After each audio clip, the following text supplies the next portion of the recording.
Coming up on today's Locked On Senators, Ottawa has 2 restricted free agents left to sign, and in a somewhat surprising move today, one of them decided to change agents. And we're getting back to our SensCentral Citizen segment. On today's show, we welcome on Dan Tate. Fantastic conversation with Dan. Plus, yesterday, it was announced that Trent Mann is leaving the Senators organization. So what do we make of this mass exodus? Will it continue? And what are the extra circumstances surrounding this departure? That's all coming up on today's edition of the Locked On Senators podcast. It's your team every day. Your Locked On Senators, your daily podcast on the Ottawa Senators. Part of the Locked On Podcast Network. Your team every day.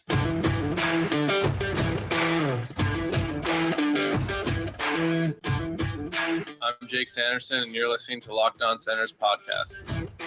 I'm Tim Stützle, and you're listening to the Locked On Senators podcast.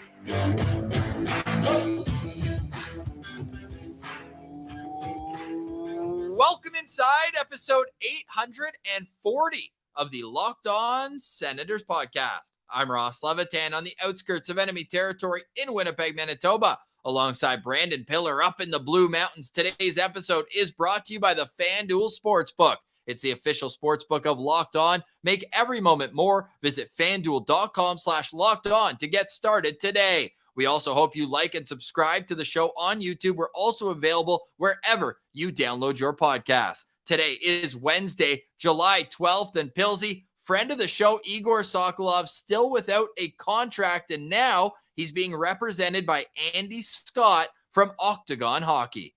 Yeah, definitely an interesting move from Igor here. But look, if you look at that cap-friendly page for the Ottawa Senators, everybody's getting deals. Everybody's getting signed. There's still just Shane Pinto and Egor Sokolov for RFAs that are without a contract right now. So, you know, my guess is things weren't going the way that Igor wanted, and he wanted to shake up his representative simply just to have a new approach. I'm sure it was nothing personal or anything like that, but it's just a matter of, hey, this isn't going the way I want, and this is a big, big contract for Igor, his first off of his entry-level contract. So he's going to want to make sure this gets done right. So this is an interesting move for sure.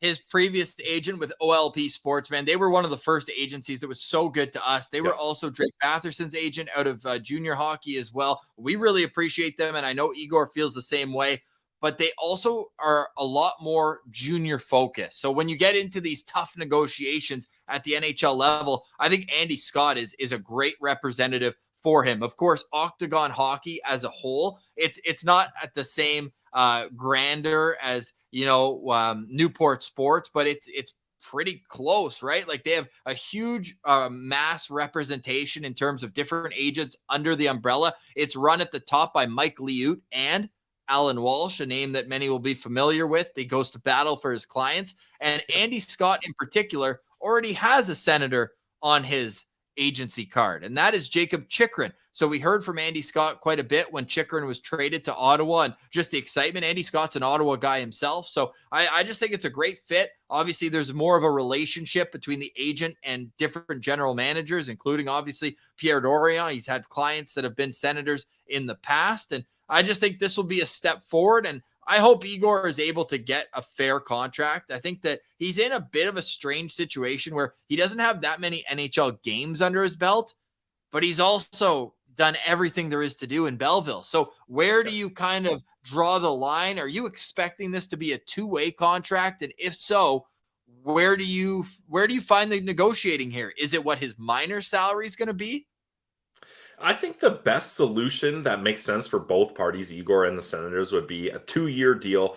First year, this upcoming season, being a 2-way contract with a boosted minor salary. And then the second year, you give them that 1-way. That, I feel like that sends the right message. They did that with Parker Kelly. They've done that a couple different times. And it just sends a message like, hey, we're not sure you're quite at a full-time NHL level just yet, but we believe you're close. So we want to kind of dangle that 1-way for you next season so you have something to work for and you see that we're committed to you. But we also think that, you know, right now, you're at a two-way contract status. So I think you get a bit of both. Both sides get a win and both sides compromise there. So that's something that I would be expecting could happen here moving forward. And if it's a two-way contract, you know that he needs to clear waivers either way if you are going to send him down. I hope he comes in through training camp. We know he's skating with Shelly Kettles, this power skating coach in Ottawa. The guy rented a place in Stittsville. He's locked into being the best he can be, the fastest he can be at training camp. And I really hope he gets a great opportunity to make the team. But if not, like if you're the Senders and you do want to keep him, even if maybe he does start in Belleville, then a higher minor salary also might deter a team from being like, hey, we can just take a flyer on him anyways and bury him down there for, if it is $95,000, $100,000 as his AHL salary. I'm hoping to see it as a $150 or $175 AHL salary. And then league minimum, I think is probably the trade-off that you're like, hey, that's a $12,000 pay cut. Not like it'd be a decent amount for you and me. It'd be nice to have that. But I think he'd probably be willing to take that off the cap, which would be his qualifying offer, we should mention, at the NHL level, for him to get that boosted AHL salary. Similar to what we saw the other day, which is what Kevin Mandolese signed as well. Yeah, that's what I was going to reference, the Kevin Mandolese deal, because he got 110 in minor salary and then the minimum in NHL salary. So that's something that I think would make sense. And you just saw, like Belleville, Ryan Bonus put out big dollars to bring in AHL free agents. So there's obviously some money to be spent there and money to be had there. And I don't think that it's too ridiculous for Igor to be like, hey, look at all the franchise stats for Belleville that I'm leading in. Like, don't you think I deserve a bit of a cookie here as well? Let alone all these other new guys that are coming in. So we're hoping our boy Igor gets a good contract for sure. Yes, and we will find out hopefully sooner rather than later. Same with Shane Pinto, because at this point, like, hey, there's a lot of rumors, and tomorrow we are going to get – it's just such a busy show today, and there's never a dull day as an Ottawa Senators fan. We will get to some forward targets, but to get these targets in the mix, now the Senators will be a cap team. We need to know how much money there is to play with the caveat that there might be an extra $1.3 million under the pillow if Matt Murray is bought out from the Leafs, which could still happen because they have Ilya Samsonov as a RFA with arbitration. So once an arbitration settlement comes out, a second buyout window opens for that team. So I don't think Ottawa can bank on it, Pilsy, but certainly it could be an option down the road here because the Toronto Maple Leafs are almost $9 million over the salary cap right now. Yeah, and you can correct me if I'm wrong, but did Matt Murray play for Brad Treliving's junior affiliated team back in the day? No, he did not. No, okay, all right, just checking. So we'll see how that goes. Yes, we will absolutely see. So we will discuss different forward options tomorrow. Again, if any news breaks, we also on tomorrow's show will have Philip Nordberg and Oscar Pettersson, a twofer for the people on tomorrow's show. Live interview from development camp. If you missed yesterday's episode, we had Tyler Clevin on the show. Great kid. Really excited for his training camp also. I can't wait. Like, is it October yet? Is it September yet? I'm ready for training camp. I'm ready for the storylines, Pilsy. We need it. We need these battles to come. And I really think there's a couple kids ready to break out because, you know, they've been stockpiling picks for the 3 years up until 2 years ago. Now it's time for those guys to develop into the players that are going to help you win games now. Because what's the slogan for the year, Pilsy? Playoffs, no excuses. No excuses. That's just it. And we won't have any excuses but to finish this show strong. So after our SensCentral Citizen, we are going to touch on the front office, which is scolding hot. The rumor mill is going crazy. The tweets are coming out, different reports, boots on the ground. I saw this. We saw that. There's photos of this, but he wasn't there. We'll fill you in on all the blanks after our SensCentral Citizen. That's coming up next. You're listening to Locked On Senators. Today's episode is brought to you by our friends over at Bird Dogs. Guys, summer is here, and if you want to be comfortable, if you want to stay cool and look cool, you can go to Bird Dogs to get some brand new shorts. Ross, we both have the same pairs of shorts from Bird Dogs, and I think we both love them equally because they are so comfortable. They look great. Love them more. You love them more? Oh, I love them more. We'll see about that. We should get a days worn stat going for bird dogs to see who loves them more. We'll seam about that, because the seams at bird dogs, the comfort is just unreal.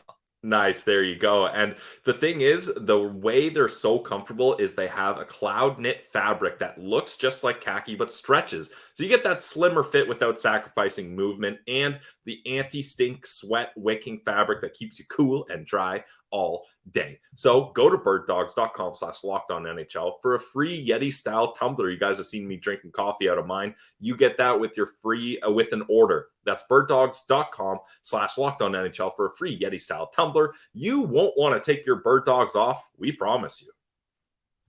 Today's episode is also brought to you by the Glebe Central Pub. You know, we love our friends at the Glebe Central Pub so much. It's basically family every time we walk into the Glebe Central Pub.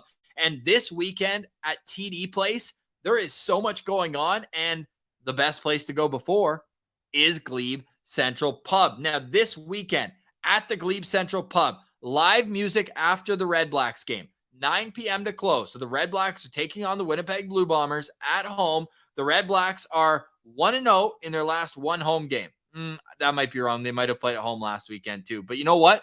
The social aspect is what the Red Blacks are all about. And what's better to start socializing than at the Glebe Central Pub? It's a 4 p.m. kickoff. So grab a pint, grab lunch at the Glebe Central Pub beforehand. And then after the game, head right back there for on Saturday. It's Overflow Rearview Pilsner is the beer of the day.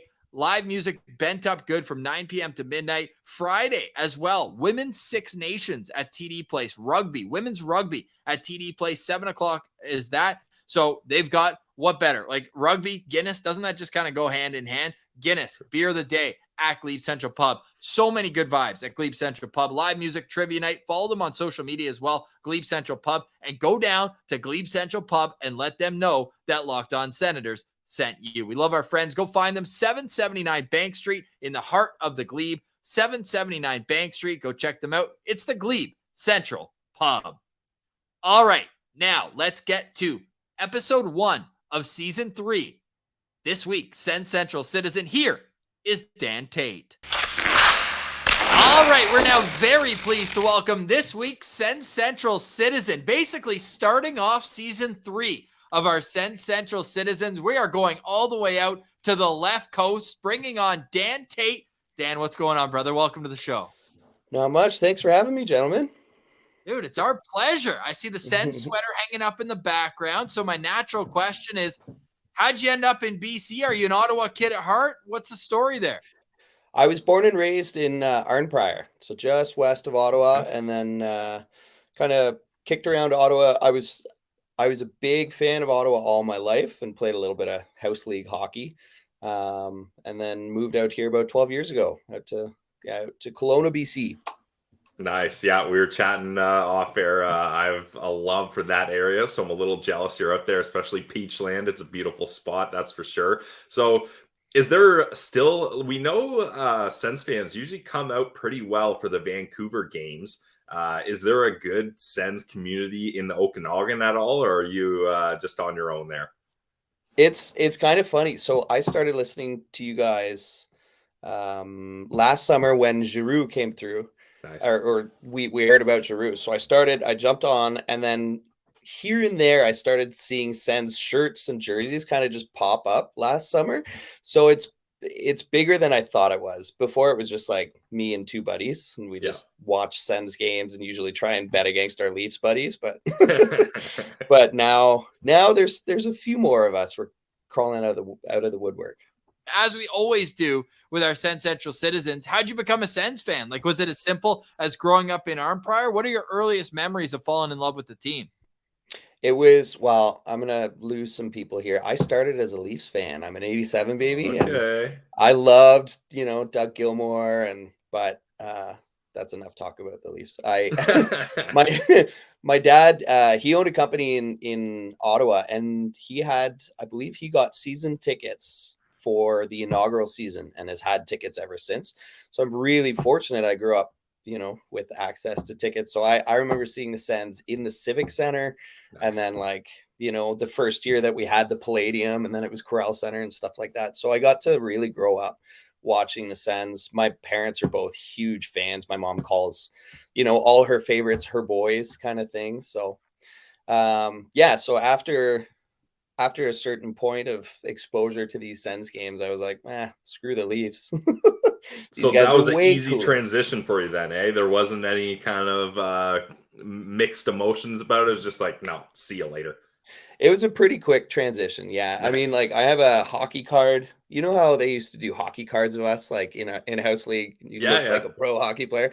So it like lists all my like favorite teams, and it was like favorite player Lance Pitlick, favorite hockey team Toronto Maple Leafs. So there was like a weird like crossover zone, but Ross is going to show you something here. Oh yeah, I got something for you.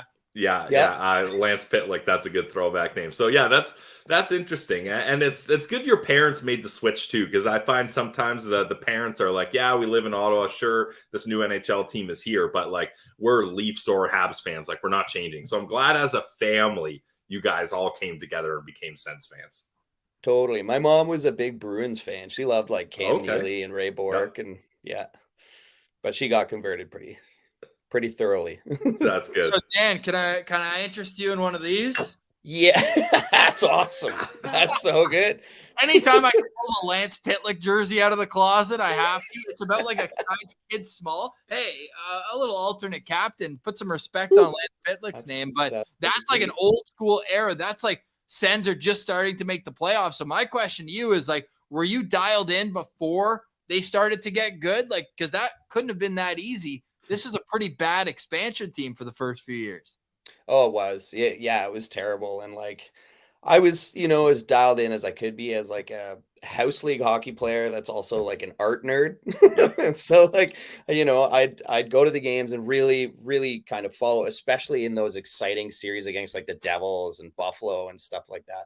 Like, so I think when it started becoming exciting playoff hockey is when I really started diving into the team. So, and obviously Daniel Alfredson will jump out with that era, but who are some of the unsung heroes who really kind of helped your fandom along?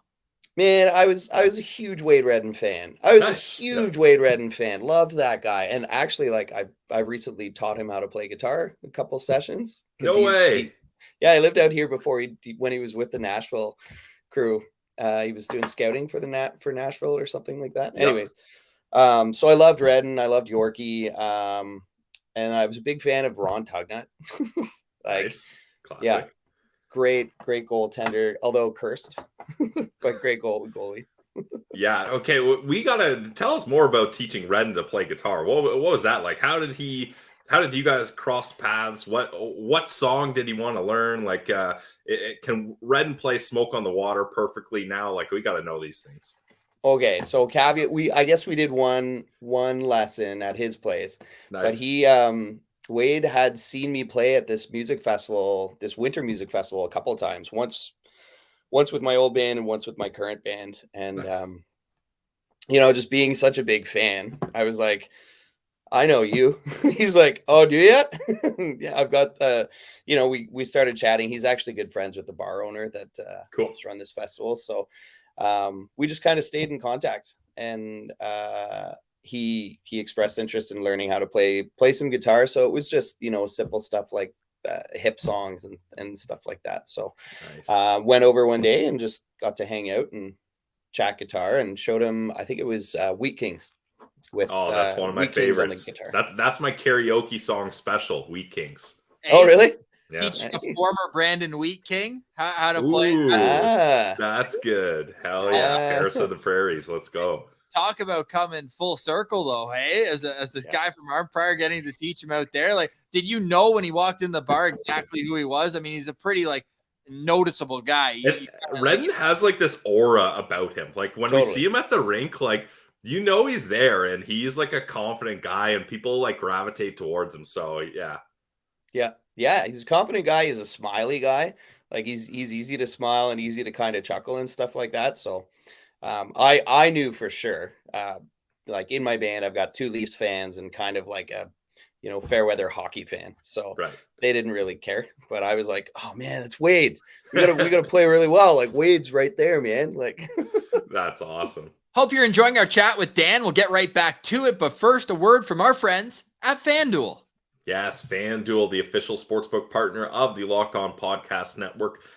Did you know it's America's #1 sportsbook? That's pretty sweet. And you can take your first swing at betting MLB on FanDuel and get 10 times your first bet amount in bonus bets up to $200. So, math guy, $20, you can land $200 in bonus bets, win or lose, all on an app that's safe, secure, and super easy to use. Plus, when you win, you get paid instantly. Those green numbers coming up quick. So if you were betting on the NL to finally win the baseball all-star game, well, then you cashed in and you got to see some of those green numbers. So sign up today and visit fanduel.com/lockedon to get up to $200 in bonus bets. That's fanduel.com/lockedon. Make every moment more with FanDuel, official partner of Major League Baseball. So everyone can follow Dan as well on Instagram, Dan Tate Music. Dan, how do you follow the team while you're on tour? And is it hard, or are you backstage on your phone? Like, how does that all work out? I started really following Twitter just this summer since Giroux jumped onto the Sens, and since following you guys, and really just kind of discovered the magic that is Sens Twitter, because it's because Twitter was never my platform. Like, right. I don't know. I looked at Twitter and I tried to follow news, and then I'd try and interact, but it seems like this immovable beast unless you jump into a really cool community. So, so I just kind of, while on the road, it's Twitter. Me and my buddy, we split a Sportsnet Now package so we can watch games pretty much anywhere. Yep. And so it's not bad. It's doable this day and age. I don't know how I'd be able to do it back in the day when it was only like CBC Sports on a Saturday night. Waiting for the box score in the paper the next day. Like, that just seems like a different universe. If it's not at my fingertips in 30 seconds, I'll tell you one thing, this show wouldn't exist, which would make me really sad. So speaking of the team today, what are your expectations, right? We're talking like 2 days after the Alex DeBrincat trade. How are you feeling about that and the state of the team here heading into the offseason? It's interesting.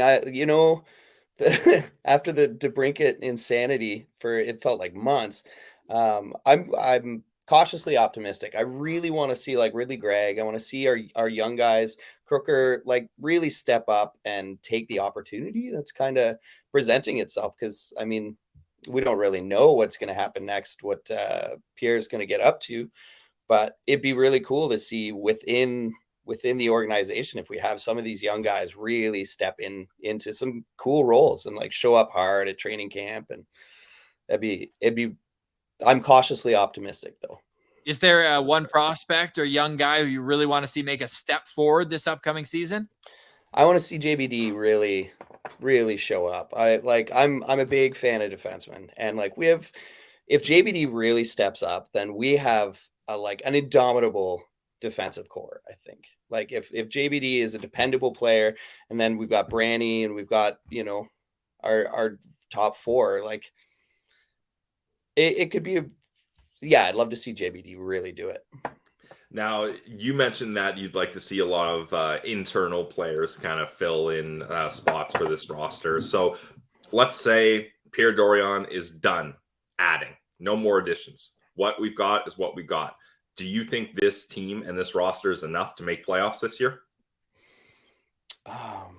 That's a hard one, because I have big questions about our injuries, like Norris, and like I put it out on Twitter a little while ago, like Forsey with the double ACLs, like that's scary, man. Like, and I feel like a lot of us are kind of expecting, he's just going to step into his role again, right? But I don't know, like Norris with his shoulder a couple times now, right? Like, I don't know. Those are my question marks, because I think if they are able to really step in, and I'm saying it again, step in and play their regular role, then I think we could probably make a run for second, third round playoffs. Hell yeah. But, yeah. No, I agree. I think the depth on this team is good. Obviously, health it plays a major factor, but I would like to see maybe one more addition. Obviously, a forward of some type, but I'm not panicked right now. I'm not like the Sens need to announce the next thing. Like I think the Brinket trade just happened, so I'm digesting that. But what recovering? Yeah. Well, I'm not even recovering that much. Good riddance to him. See you later if you don't want to be here. That's kind of how I feel, honestly. But we talked a bit about the forwards, talked about the defense, goaltending. How did you feel about the Joonas Korpisalo move? I'm interested. I want to get more fans' opinions on the Korpisalo move because there's pros and cons to it, in my opinion. Totally. To be honest, I didn't know anything about Joonas until this playoff series between it was LA and Edmonton. Yep. And I was impressed. But I mean, my opinion, like we've heard you guys talk a lot about the idea of 1A, 1B, which is, if we get Forsey back, that could be ideal. We just signed, was it Mando today? Yep. Kevin Mandolese just signed. Two-way. Yeah. So I think the options are there. It's just, that question mark is more over Forsey, because I think is Korpisalo, has he shown consistent numbers through regular season or? So the thing with Korpisalo, I think that makes things really interesting and makes me buy in as a fan is that apparently he'd had a bit of hip issues that had been lingering, and he just played through it. And then at the end of before this season, he went out and actually got like the proper surgery, had the 4-month recovery, and then just had the best year of his career. So was it getting hot at the right time, or is he legitimately feeling better and just hitting his stride at 28 years old? So I think it's a huge question mark. With that term, it's a lot, but like there's a chance for this to be a huge steal. And there's a chance where in 2 years, we're like, this is Matt Murray, but with an extra year on the field. Like he played more than 40 games in a single season. So that's where I'm a little nervous, but Pierre Dorias, he loves winners. And not only has he won before at the AHL level, but Dan, his goalie tandem when he won the Calder Cup was Anton Forsberg. So kind of cool. Right. That's right. Yeah. Two of them are sweet. Together. So you know what? I'm buying in. Hashtag goalie friendly show. I got to buy in on that one. Yeah, we could use some like good voodoo with our goalies. It'd be nice if it, like it'd be nice if it worked out and like Korpisalo's feeling good and he's healthy and he's, training works out really well for next season. So I know I asked you like how you follow the team day to day, but like where does the passion come from that makes you stay with this team through all these lean years that they've had recently? Yeah. Part of it is I'm a homer, definitely a homer. I get back to the Ottawa Valley just about annually. So whether it's touring or going back to visit my folks, I have to, like, admittedly, I was, not less of a fan, but I was a little bit more distant since like 2015. It was like, cause I moved out here and then after 2013 or 2014 or so, it just felt like the heartbreaks were just starting to come at us. And I allowed myself to get distant, which was, so I, still had my Heatley jersey and stuff like that in the background and in my closets and stuff. And I'd make bets like when it was Leaf Sens for sure, because there's a crap load of Leafs fans out here. But then it wasn't until oddly enough, I got an Xbox and then got NHL 2022. And I was like, oh man, this team's okay on paper, sort of. Yeah, as long as I sim through the first 4 seasons, exactly, here. Yeah, nice. And then started following again, and then all the moves happened last summer, and it was nice to kind of step back into it, really in stride. Especially you guys have been a big part of that. Yeah, it's a lot more. Thank you for that. We appreciate that. It's a lot more fun being a Sens fan these days, that's for sure. Now, you mentioned a Heatley jersey, so my final question for you, Dan, and I like doing this as a final cue for most citizens, is who will be the next Ottawa Senators jersey that you will purchase? And give me the jersey color as well. Ooh, I really liked the old O's. This is hard to point. It's mirrored. Yeah, it's tricky. Eh? Yeah, there you go. You got it. That's good. And so like the black jersey with the O. And I'd love to get a Brady jersey, a Brady Tkachuk jersey, and just with that iconic O. Brady on the O. That's an interesting one. Wow. Yeah. It'd be a unique jersey, right? And I'd love to see it brought back for for their home jersey, like the big black jersey. Okay. I really like that. I do like that jersey, but we worked so hard to get the 2D. I want Yeah. I know. just keep it for a decade. I Yeah. do like getting that in the mix. The heritage, like the O as the third jersey, especially. We're talking about Vancouver. I was actually lucky enough to be at the outdoor-indoor game where Ottawa played in Vancouver, sweet. and those, like the cream ones, were so sharp. Yeah, you love those. They were Ross? super sharp. They got marked up pretty hard in the game, though, eh? That like cream color. Well, yeah, they also get marked up when you spill beer on it. It's That's true. it shows pretty good. So that's Lesson learned. yeah, that's tough for sure. But final question for me, Dan, is: are you on tour now? What's the deal? If people want to find you, where can you watch your stuff? Yeah, my band will be on the road a little bit this summer. We're playing a couple of festivals in BC, and then so my band is called Kentucky Eileen, and it's kind of fun folk music. I'll be on the road. I'm playing a festival in Roslyn, BC, coming in this September. Cool. And then hopefully I'm getting on the road next year, heading back home to Ottawa, and also taking the band back out to Ottawa last year. Last year we did a great national tour. It was really, really cool.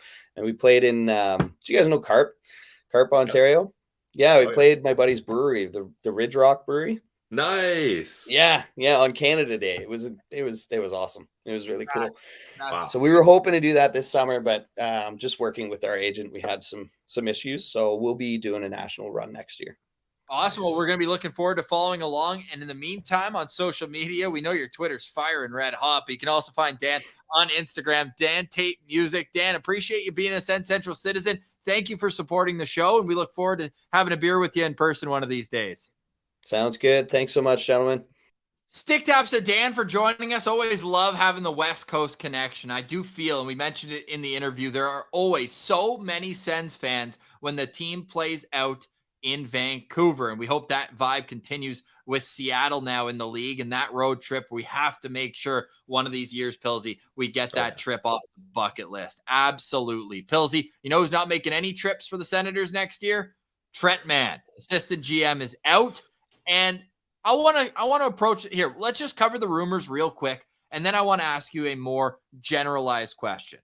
Because the rumors came out and it was almost like a piling on, right? Of people. It's like, no, but I know this, I know that. Because Bruce Garriock put out the article. He said, the Senators have parted ways with Trent Mann, which, by the way, came as a surprise to the Senators. That article was released. But when you look at the situation, it seems like this had been boiling ever since Troy Mann was let go in February, a week after coming on this show, mind you.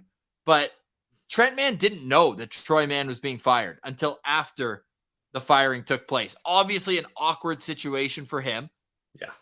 And Chris Stevenson puts out a tweet and says that he had been locked out of the CTC since February, which, I mean, was immediately refuted. There's photos of him at development camp. We saw him at the Tire Center last week. So, like, yes, it's a strange story because others have then confirmed, being like, he was not allowed in certain areas. And then we had other people, Pilsy, say that Trent Mann was at development camp at the Sensplex. Again, we saw him there, but was not with the management group. Like, he was kind of on his own. So just a strange vibe all around this situation.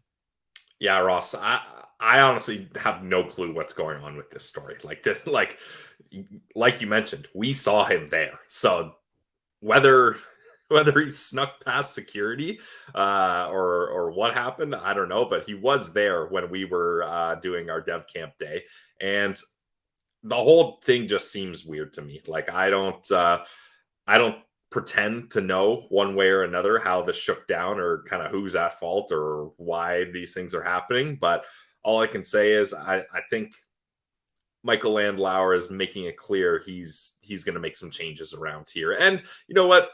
Not that nothing against any of the people that were let go or fired or what have you, but this regime of the Ottawa Senators has had their time, and no offense, not much success to show for it. So I don't blame him at all for being like, we're going to make some changes here. And do you think they're going to continue? Yes, I do think we're going to see more. But Ross, rather than subtraction, I'd like to see a major addition here. it is mind-blowing that the Ottawa Senators haven't had a president of hockey operations for this long. Like, are they the only team that doesn't? There can't be that many. Yeah, you're right. There are a lot of teams that do it, and a lot of them, it's like when you think common. of Colorado, but it's almost like when you think of Colorado, you think of Joe Sakic, but he's not actually the GM. He's the president of hockey operations, and we're seeing like that style more and more. Well, same with Kyle Dubas in Pittsburgh, right? Like, yeah, exactly. I mean, I don't think he's hired a GM though, but yeah, he's definitely going to oversee. That's what I mean. Like the president of hockey operations does a lot for most organizations, and this team just hasn't had one. I think what we need to accept is it's going to be a slow burn. It's not going to be just like an explosion. Everybody's fired and here's my guys. I'm bringing them in. I think it's going to be over the course of maybe 6 to 8 months. It might be all season. Yeah. And that's things that go on behind the scenes. It's not like he's going to come in like Ari Gold with the paintball gun and just be like, you're fired, bang, bang, bang. You're fired, bang, bang, bang. Like, I think there's got to be a process for him. But to me, where I am drawing a bit of a conclusion with this, because we mentioned briefly in passing that president of business operations, Anthony LeBlanc, gave his resignation, and basically like all-time move by Anthony LeBlanc to put his resignation in the Alex DeBrincat news cycle of the trade. Like smart. Nobody's talking about it. Very smart, savvy. Hey, business-wise, very smart move. So we appreciate that, or not appreciate, but we noticed that from LeBlanc, where it's like, hey, left on good terms, he said, but like the timing of it is just, it's almost enough where he probably got a hint, because what I'm getting to is Michael Andlauer was boots on the ground at the CTC, at development camp. You got to think these people had a bit of an inkling that change was coming. Maybe they wanted to get out ahead of it. It's probably easier to get another job in a different city during the off season versus during the year. Like that's kind of the vibe I'm getting. And that's without any inside information, but just the vibe of why it's happening right now. And then, oh yeah, the new owner was just in town, and I'm sure was having conversations with people. And I'm sure he's having a ton in his everyday life of who he wants to surround himself with to get this team to the best they can be. And hey, Jason York, who obviously is really connected, his brother's one of the minority owners, Jeff York with Farm Boy. He said on the Coming In Hot podcast that he thinks the ink is going to be dry, and that this is going to be Michael Andlauer's team in the next 2 to 4 weeks. So that's a bit of a sped up process from what we thought being September. And I think the sooner the better. Get this guy in here. He's going to be the owner. We know it. Like, what's the holdup? Like, let's just get this show. Yeah, I agree with you. Like the sooner he can take control and start making his own decisions, the better, I think. And not that I wish ill of anyone's job, or I want people to lose their job, but you got to make changes sometimes, and you especially need to make changes when you're not having success. And I truly believe some of the best franchises in this league, it's a trickle-down effect. You look at their owners, you look at the president of hockey operations, you look at the general managers, and when that kind of holy trinity is all respected people in the industry and they work cohesively together, you usually end up having a successful hockey team on the ice. So I'd like for the Ottawa Senators to get to that point someday. A successful hockey team on the ice? Sign me up for that. Any final thoughts on today's show? Yes, actually, I do have final thoughts. For once, I feel like usually I just wing it, but this time I'm actually locked and loaded, ready to go. The Belleville Senators released their schedule, and the home opener is going to be Saturday, October 21st at CAA Arena up against the Laval Rocket. Who else? And they start their season on the road up against the Hershey Bears October 14th. So if you're in the Bay of Quinte area, show some support for our guy, Coach Bell, and the rest of the Belleville Senators, because I know I say this every single year, Ross, but I have faith in this Belleville Senators team. This year is different, and dare I say, I might even make a bold prediction about the Belleville Senators in our prediction episode that will come out later this summer. I was going to say, don't get ahead of yourself. Plenty of time to make bold statements, as I feel like I should put my chair up a little bit. Check out the big brain on Ross after the Giroux prediction last summer. What do we have for an encore? What do we have? We'll have plenty of time to discuss that. But tomorrow on the show, Philip Nordberg and Oscar Pettersson, hilarious. I really enjoyed this chat with them, and I hope you will too. But that's coming up tomorrow. For today, we say goodbye. For Brandon Piller, I'm Ross Levitan, and this has been the Locked On Senators podcast, your team every day.